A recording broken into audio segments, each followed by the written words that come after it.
ஆடி அமாவாசை நமக்கும் முன்னோர்களுக்குமான தொடர்பையும் பந்தத்தையும் நினைவுபடுத்த பல நாட்கள் உண்டன.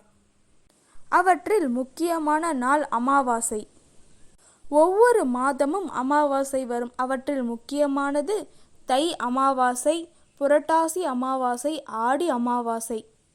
இந்த 3 அமாவாசை நாட்களும் மிகவும் உன்னதமான சக்தி வாய்ந்த நாட்களாகும். பித்ருக்களை நினைத்து ஒரு வருடத்திற்கு 96 முறை தர்ப்பணம் செய்ய வேண்டும் என்று கூறுகிறது தர்மசாஸ்திரம். ஆடி அமாவாசை நாட்களில் வீட்டை சுத்தம் செய்து முன்னோரின் படங்களுக்கு சந்தன குங்குமம் விட்டு பூக்களால் அலங்கரித்து நம் மூதாதையர் பெயர் சொல்லி வழிபட்டு வர 3 முறை எள்ளும் தண்ணீரும் விட்டு பிரார்த்தனை செய்து கொள்ள வேண்டும். அவர்களுக்கு பிடித்த உணவை நிவேத்தியமாக படையல் செய்திட வேண்டும்.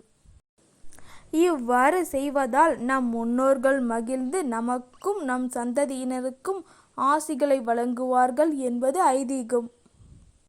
வீட்டில் விளக்கேற்றி அவர்களை மனதார ஆராதனை செய்வோம்.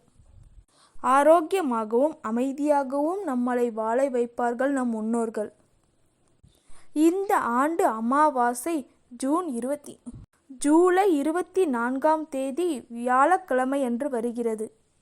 அதிகாலை 3:06க்கு தொடங்கி 25ஆம் தேதி வெள்ளிக்கிழமை அதிகாலை 1:48 வரை அமாவாசை திதி நீடிக்கிறது.